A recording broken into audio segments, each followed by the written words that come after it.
మీరు పాపము చేయకుండుటకై ఈ సంగతులను మీకు రాయిచున్నాను. అర్థమవుతుందా? పాపం లేదు, పాపం ఉంది, మనలో పాపం ఉంది అని చెప్పినప్పుడు దేవుడే చెప్పాడు కదా మనలో పాపం ఉందని, ఇక మనం పాపం చేయొచ్చు కదా, దేవుడు క్షమించేస్తాడు కదా, దేవుడు రక్తం అవైలబిలిటీలో ఉంది కదా మనకి, ఇక పాపం చేయొచ్చు కదా అని అవకాశాలు ఉంటాయి. దానికోసమే చెప్తున్నాడు. ఏమంటున్నాడు? నా చిన్నపిల్లలారా దయచేసి అర్థం చేసుకోండి, నేను ఎందుకు ఈ విషయాలు చెప్తున్నా. నేను చీకట్లో నడవకూడదు, మనం వెలుగులో నడవాలి. వెలుగులో నడిస్తే యేసయ్య రక్తం మనకు ఉంది, మన పాపం కడుగుతాడు. అయితే మనం పాపం లేదని చెప్తే మనం మోసం చేసుకుంటున్నాం. మనం పాపం లేదని చెప్తే మనం ఏం చేస్తున్నాం? మనం దేవుణ్ణి అబద్ధికుని చేస్తున్నాం. కానీ మీరు ఒక విషయం తెలుసుకోవాలి నా చిన్నపిల్లలారా, ఈ విషయాలు ఎందుకు రాస్తున్నానంటే, ఈ సంగతులు అంటే ఏ సంగతులు? పైన చెప్పినటువంటివి. మీరు పాపము చేయకుండుటకై, అండర్లైన్ దట్ వర్డ్. అంటే దేవుడు మన పాపాన్ని క్షమిస్తాడు అని నేను ఎందుకు చెప్తున్నానంటే, మీరు పాపం చేయమని కాదు, పాపం చేయొద్దని చెప్తున్నా నేను. అది ఇంట్రెస్టింగ్ కదా, చాలా ఆశ్చర్యంగా అనిపిస్తలేదా? ఇది అర్థమవుతుందా లేదా? ఏమంటున్నాడు ఇక్కడ? మనం పాపులమే అని ఎందుకు చెప్తున్నా నేను ఇక్కడ?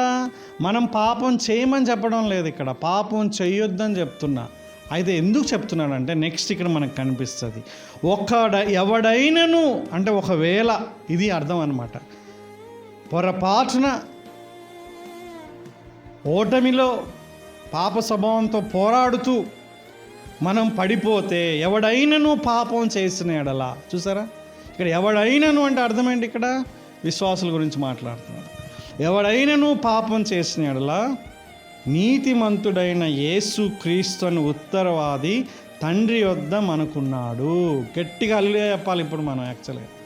గట్టి చెప్పాలి హల్లెలూయా యాక్చువల్గా. ఎందుకంటే మనం పాపం చేసినప్పుడు మళ్ళా దేవుడు మనల్ని ఫుట్బాల్ ఆడినట్లుగా, ఒక బాల్ కొట్టినట్లుగా మనల్ని కాలుతో తనడం లేదు, పంపించేస్తలేడు.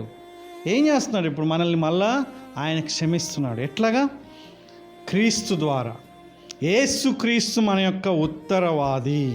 ఈ ఉత్తరవాది అనేటటువంటి మాట మనం కనుక బైబిల్లో చూస్తే, ఆదరణకర్త అని ఎక్కడైతే బైబిల్లో పరిశుద్ధాత్ముడికి వాడబడిందో ఆ పదమే ఇక్కడ వాడారనమాట. అంటే ఇంకో మాటలో ఆదరణకరమైనటువంటి ఉత్తరవాది. ఇంకో మాటలో ఈ ఉత్తరవాది అంటే ఇంకా స్పెసిఫిక్గా అర్థం ఏంటంటే న్యాయవాది. అర్థమవుతుందా? నేను రీసెంట్గా top lawyers in the world అని కొట్టాను నేను. అలాగే టాప్ లాయర్స్ అని ఇండియా అని కొట్టిన. వాళ్ళ యొక్క ఫీజు ఒకసారి వాళ్ళు కేసు వాదిస్తే 10 లక్షల నుంచి 15 లక్షల దాకా అవుతుంది. కానీ చంద్రబాబు నాయుడుకి కూడా రీసెంట్గా ఒక చాలా ఫేమస్ లాయర్, సుప్రీంకోర్టు లాయర్ కూడా కేసు వాదించాడు. ఆయన చాలా ఫేమస్ అయిపోయాడు. పేపర్లో, న్యూస్లో, యూట్యూబ్లో ఎక్కడ చూసినా సరే ఆయన. ఎందుకంటే ఎన్నో లక్షలు, కొంతమంది కోట్లు అంటారు, ఆయన్ని ఒక కేసు వాదించడానికి తీసుకొచ్చారు. కానీ అంత గొప్ప లాయర్ కూడా ఫెయిల్ అయిపోయాడు. అంటే ఈ లోకంలో ఎంతోమంది లాయర్సు, ప్రపంచ ప్రఖ్యాతిగాంచిన లాయర్స్ ఉన్నప్పటికీ, ఒకసారి ఇంకో కేసు కూడా విన్నా నేను, వాళ్ళు ఫెయిల్ అయిన సందర్భాలు ఉన్నాయి. ఫెయిల్ అవుతారు కూడా, వాళ్ళు చాలా వరకు సక్సెస్ సాధిస్తారు, కానీ కొన్నిసార్లు ఫెయిల్ అవుతారు. కానీ ఎప్పటికీ ఫెయిల్ కానటువంటి ఒక న్యాయవాది మనకున్నాడు, మన యేసయ్య. హల్లెలూయా. ఆ న్యాయవాది తండ్రి దగ్గర, జడ్జిగా ఉన్న తండ్రి దగ్గరికి వెళ్ళినప్పుడు, మనం పాపం చేసినప్పుడు మనల్ని ఆయన శిక్షించాలని ఆయన ఉగ్రత మన పైన తీసుకొచ్చినప్పుడు, యేసుక్రీస్తు అనేటటువంటి ఒక న్యాయవాది వెళ్ళి ఆ కేసుని వాదిస్తాడనమాట. అయ్యా జడ్జి గారు, ఈ వ్యక్తిని మీరు శిక్షించకండి, దానికి మీకు ఎందుకు శిక్షించొద్దో తెలుసా? ఆ వ్యక్తి గురించి నేను చనిపోయాను, ఆ వ్యక్తి యొక్క శిక్షను నేను పొందాను, ఆ వ్యక్తి కోసం నేను ముమ్మివేయబడ్డాను, ఆ వ్యక్తి కోసం నేను కొరడాలతో దెబ్బలు తిన్నాను, ఆ వ్యక్తికి మీరు విధించే శిక్ష అంతా నేను పొందాను, కాబట్టి ఆ వ్యక్తి తరపు నేను పొందాను, కాబట్టి ఇప్పుడు ఆ వ్యక్తిని మీరు వదిలేయండి అని బెయిల్ ఇప్పించేస్తూ ఉంటారు. ఎంత గొప్ప భాగ్యం! మనకు అర్థం కావట్లేదు అది. ఎందుకు మనం పాపం చేసినప్పటికీ మనం క్షమాపణ ఎందుకు పొందగలుగుతున్నామంటే, ఆ జడ్జి దగ్గర ఈ ఉత్తరవాది ఉన్నాడు కాబట్టి.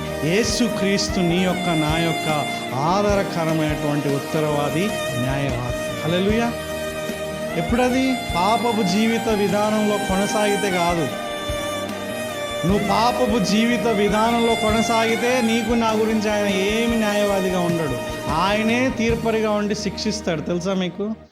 ఏ వ్యక్తి అయితే, ఏ యేసుక్రీస్తు ప్రభువారైతే ఒక న్యాయవాదిగా ఉండి మనల్ని విడిపిస్తున్నాడో, అదే యేసుక్రీస్తు ప్రభువారు ఏ వ్యక్తి అయితే పాప జీవితంలో కొనసాగుతారో వాళ్ళని శిక్షిస్తాడు.